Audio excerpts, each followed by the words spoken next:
maka dengan ini saya menyatakan pengunduran diri sebagai Ketua Umum DPP Partai Golkar. Urusan Pak Erlangga itu urusan internal partai.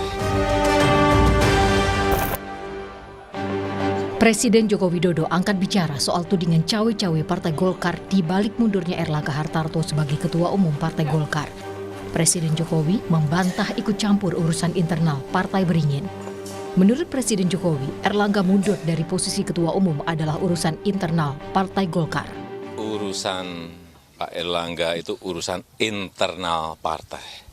Di partai itu ada proses, ada mekanisme. Silahkan ditanyakan kepada Golkar, kepada Pak Erlangga. Ini di sini juga ada Golkar, Pak Dito, tanyakan.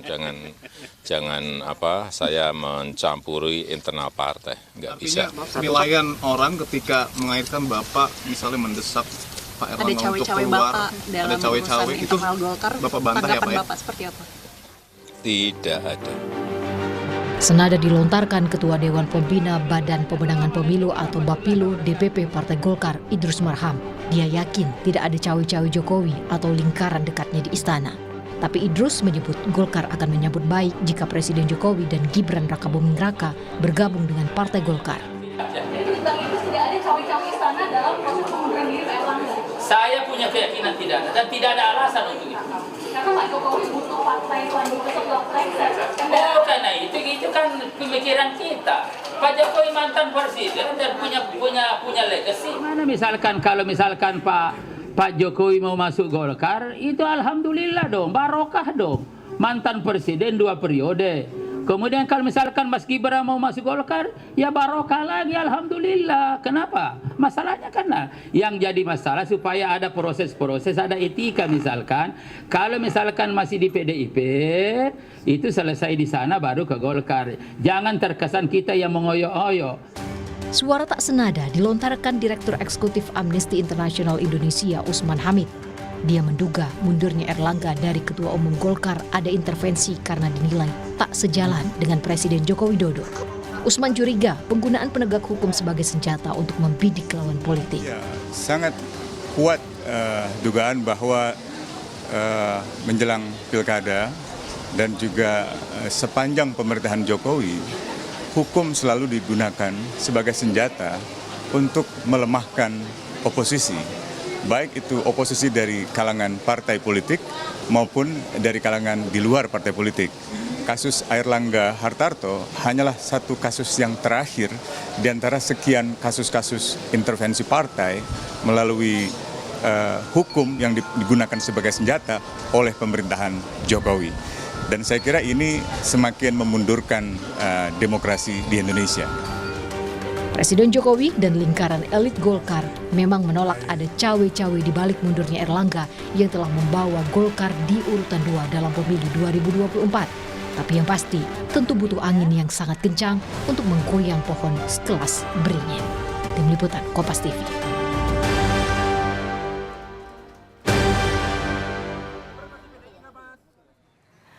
Mundurnya Erlangga Hartarto sebagai Ketua Umum Partai Golkar kemudian membuahkan tanda tanya dan juga spekulasi di tengah publik. Bahkan muncul juga spekulasi adanya cawe-cawe dari Presiden Jokowi di balik mundurnya Erlangga Hartarto. Apa betul mundurnya Erlangga dari Ketua Umum Partai Golkar ini adalah langkah atau upaya dari Jokowi untuk menguasai Partai Golkar? Kita bahas sore hari ini di Rumah Pilkada bersama Guru Besar Ilmu Politik dan Keamanan Universitas Padjadjaran. Ada Prof. Muradi. Prof. Muradi, halo, selamat sore. Selamat sore Mbak, Assalamualaikum warahmatullahi wabarakatuh. Waalaikumsalam. Kalau kita lihat kan sebenarnya ada juga yang bilang kalau ini adalah upaya Presiden Jokowi untuk mengambil alih Partai Golkar. Entah Presiden Jokowi, entah keluarga Presiden atau juga orang dekat Presiden. Tapi Presiden juga kan sudah membantah ya kalau ia cawe-cawe di balik mundurnya Erlangga Hartarto. Anda melihatnya bagaimana pernyataan dari Presiden Jokowi ini? Ya kita lihat 4 indikator Mbak. Indikator pertama tuh ada manuver, pertemuan berkaitan atau bahkan komunikasi yang berkaitan dengan orang dekat Presiden dan atau Presiden sendiri. Itu poin pertama. Yang kedua adalah ada nggak nama yang diusung, itu ada nama yang kemudian dianggap orang dekat dan atau anaknya sendiri. Nah selama ini 2 nama ini yang berkembang kan, Bahlil dengan Mas Gibran. Nah, yang ketiga ya, ada nggak perubahan nanti? Tadi pasca tanggal 20 Agustus, ada nggak perubahan untuk rekomendasi terkait dengan pilkada? Kalau itu ada, artinya memang ada misalnya mempertimbangkan kembali Sumatera Utara, mempertimbangkan kembali misalnya Banten dan sebagainya ya. Bahkan mungkin bicara soal bagaimana masa depan Kim dan sebagainya itu juga menjadi problem. Nah yang keempat baru nama yang terpilih itu apakah memang ada kaitannya dengan presiden. Kalau 4 hal itu kemudian kelihatan terjadi, maka bantahan presiden nggak ada artinya di mata publik. Artinya buat saya ini yang kesekian kali presiden membantah, tapi dalam fakta berikutnya ternyata berkebalikan dengan apa yang menjadi bantahan presiden. Saya kira itu aja indikatornya. Jadi kalaupun misalnya tiba-tiba dibantah, faktualnya misalnya ada manuver, ada pertemuan, ada pengkondisian dan sebagainya. Contoh begini, agak unik sebenarnya. Contoh agak unik misalnya Bahlil ya, klaim sudah mendapatkan 34 Suara. DPD dukungan DPD untuk beliau dalam waktu 1 hari. Saya kira bukan sesuatu yang kemudian tanpa desain ya. Kan artinya ini ada by design, nggak mungkin dalam waktu 1 hari bisa terjadi. Memang terjadi dalam mungkin 2 bulan sebelum itu, bahkan mungkin sebelum itu terjadi pengkondisian. Jadi kalau 4 indikator ini tidak dilakukan dan tidak terjadi, maka kita bisa mengatakan presiden memang terlibat. Tapi dengan kondisi hari ini, saya kira dari 4 indikator tadi ada 3 dari indikator tersebut itu sedang berlangsung, sedang terjadi. Artinya memang mungkin saja kita akan lihat tanggal 20 Agustus ini apakah yang terpilih adalah orang dekatnya presiden dan atau bahkan mungkin anaknya sendiri begitu. Oke, sambil menunggu nanti pekan depan Rapimnas dan juga Munas yang akan digelar pada 20 Agustus. Tapi kalau kita lihat sebenarnya apa yang terjadi dalam tubuh Partai Golkar, sebenarnya ada dari politikus Partai Golkar yang juga bilang, Idrus Marham ini bilang kalau partainya menyambut baik nih kalau Pak Jokowi dan juga Gibran masuk ke Golkar. Termasuk juga menyinggung kalau nggak bisa dilupain nih Pak Jokowi dan keluarganya kan masih bagian dari PDIP begitu ya. Apa yang bisa Anda lihat dari pernyataan Idrus kalau misalnya memang benar Pak Jokowi dan juga Gibran ini nanti akan masuk ke Partai Golkar? Apakah Anda melihat ada konflik internal di Partai Golkar? Ya otomatis ada 6-7 faksi ya di Partai Golkar.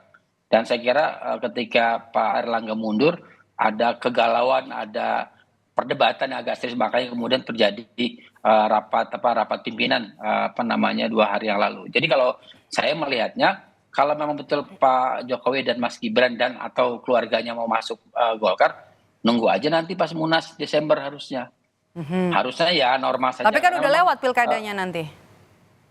Ya dengan garansi, misalnya katakanlah Sumatera Utara sudah dapat garansi, bahkan mungkin Jawa Tengah mungkin sudah fix dukung Bobi gitu ya. Ya, karena Mas Dito misalnya sudah memilih untuk fokus di Semarang kan kira-kira gitu ya. Maka saya kira penting buat kemudian 2 itu. Tapi kan Jakarta belum nih. Jakarta kan kalau udah RK nggak mungkin lagi Kaisang atau gimana? Atau masih ada deadlock di situ?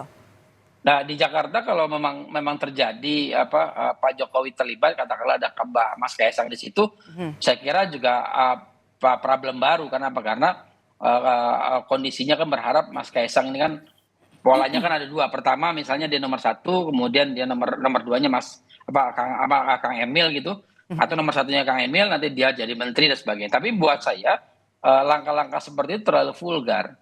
Secara politik dia tidak matang ya, tidak matang secara proses maksud saya. Artinya kalaupun misalnya kemudian dilakukan dengan dua garansi 2 provinsi itu bisa didukung oleh Partai Golkar dan mungkin koalisi di Kim, saya kira sudah cukup harusnya. Tidak lagi kemudian misalnya melakukan langkah-langkah politik yang harusnya ya koalisi di Kim ya, tapi di Jakarta kayak masih susah nih Prof ya. Di Jakarta kalau yang sampai hari ini masih question mark kan masih dengan PKS, kemudian Nasdem dan juga PD Perjuangan. 3 ini yang saya kira belum. Kalau PKB kan kemarin sudah dikatakan akan berkoalisi dengan Gerindra di 3 provinsi. Jadi kalau buat saya, kalaupun misalnya kemudian ini terjadi dan ternyata misalnya nanti di Munaslup 20 Agustus nanti, maka yang terpilih adalah orang dekatnya presiden dan atau bahkan anaknya yang terpilih, maka saya kira ini jadi satu ada cawe-cawe ya. Luar biasa. Artinya bantahan presiden itu jadi kemudian dibantah sendiri dengan situasi politik yang berkembang begitu, Mbak. Anda melihat posisi Erlangga ini sudah digoyang sejak lama begitu? Karena kan sebenarnya isu untuk pengambil alihan ketua umum Partai Golkar bukan hal yang baru ya. Ya kan kalau kalkulasi politik kan simpel, Mbak. Dari beberapa calon yang kemudian muncul, Ada misalnya ada Bamsud, kemudian juga ada nama yang lain ya. Tapi kan kemudian yang relatif bisa kemudian diajak diskusi dengan Presiden kan mungkin Pak Airlangga. Mungkin juga ada dua kemungkinan. Pertama sama-sama alumni Jogja ya. Yang kedua karena memang dianggap lebih santun, lebih biasa, lebih santai gitu orangnya. Nah tapi itu kan bukan jadi parameter. Justru parameter yang berikutnya adalah dugaan banyak pihak mungkin juga adalah bahwa posisi Pak Airlangga juga tersandra dalam beberapa kasus. Itu yang saya kira menjadi problem sendiri, makanya mudah buat Pak Airlangga untuk kemudian di bahasa saya dikendalikan ya untuk kemudian menjalankan agenda-agenda politik yang memang diinginkan oleh istana begitu.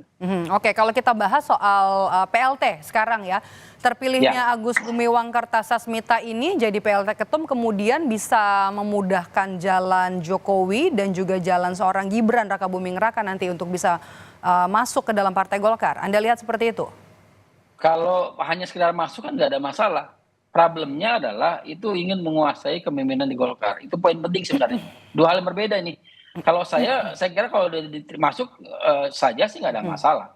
Artinya memang secara prinsipil Pak Jokowi sudah dekat dengan elit politik yang ada di Golkar.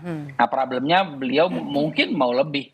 Mungkin ingin jadi ketua, mungkin juga jadi Dewan Pembina dan sebagainya. Tapi kan itu kan situasi yang sebenarnya dinamis. Artinya buat saya, semua kembali ke internal Golkar. Dari 7 faksi yang ada di Golkar itu, apakah clear atau enggak? Clear, artinya gini, clear untuk menjaga marwah partai. Artinya kalaupun misalnya, saya sih berharap misalnya Munasnya Munas biasa ya. Kemudian Pak Jokowi masuk, katakanlah kemudian diterima. Beliau mungkin karena beliau mantan presiden 2 periode, bisa jadi ketua Dewan Pembina mungkin, misalnya ketua Dewan Penasihat. Tapi kan nggak ada urgensinya kalau begitu ya Prof? Kalau cuma masuk doang, jadi anggota partai. Poin penting buat Pak Jokowi adalah mengawal anak-anaknya, Mbak. Bukan Pak Jokowi sudah selesai. Sudah selesai dalam artian beliau karirnya sudah selesai, sudah mentok nih. Wali kota, kemudian gubernur dan juga presiden. Jadi kalaupun sekarang beliau ikut di Golkar semata-mata untuk menjaga garis tangan politik anak-anaknya. Saya kira itu juga menjadi salah satu poin penting kenapa beliau kalau dianggap misalnya cawe-cawe itu semata-mata untuk kepentingan itu. Gitu. Oke, kalau gitu setelah terpilih sebagai PLT Ketua Umum, apakah kemudian jalan Agus Gumiwang untuk jadi Ketua Umum akan mulus meskipun sebenarnya sudah semalam itu sudah menyatakan bahwa tidak akan maju atau akan ada sosok lain yang akan menjadi Ketua Umum Golkar, Bahlil Lahadalia yang kuat? Ya kalau melihat pola yang dilakukan manuver Pak Bahlil ya, itu kan secara prinsipil dia sudah kondisikan mungkin 3-6 bulan yang lalu. Bahkan mungkin dugaan saya setelah pemilu Februari 2024 yang lalu. Dia melakukan itu karena ternyata dalam hitungan jam, bahkan saya nggak nyampe 24 jam, itu diklaim ada 34 DPD yang kemudian mendukung beliau. Artinya apa? Artinya memang ini sudah dalam kondisi by design. Nah pertanyaan berikutnya, by design oleh memang apakah Bahlil yang kemudian menggunakan ini sebagai kepentingan dia pribadi ya, untuk memudahkan dia mengendalikan Golkar, atau memang dia adalah desain dalam konteks suborient dari kekuatan besar. Ini yang saya kira perlu kemudian kita dalami. Apa artinya Mbak? Lihat indikatornya Mbak. Indikatornya paling simpel menurut saya, fokusnya pada itu aja. Kalau buat saya ketika pengen AGK ngomong begitu, memang ada ruang baru yang kemudian berupaya untuk kemudian diisi. Nah siapa yang kemudian ruang itu? Kebiasaan di partai di Indonesia ya. Itu di Indonesia bukan cuma Partai Golkar. Orang yang kemudian dijagokan tidak muncul. Selalu kayak gitu. Kemarin kan nggak kelihatan Bahlil ya. Alasannya karena beliau bukan pengurus partai. Tapi poin penting sebenarnya dari posisi itu bahwa memang yang sedang disiapkan adalah Pak Bahlil itu sendiri. Hanya saja kemudian kita akan lihat apakah Pak Bahlil cukup berani misalnya untuk bisa mendrive 7 faksi orang-orang kuat yang termasuk ada di Golkar untuk mengubah ADART juga kalau begitu ya. Kan tidak memenuhi syarat. Di Munaslup kan akan terjadi kalau itu terjadi. Kalau memang itu ternyata benar 34 itu clear ya, maka sudah lebih dari 50% plus 1 untuk mengubah ADART. Dan nggak ada masalah di situ sebenarnya. Kalau betul ya, kan kita mau lihat bahwa memang posisi Pak Bahlil betul-betul memang disiapkan atau tidak.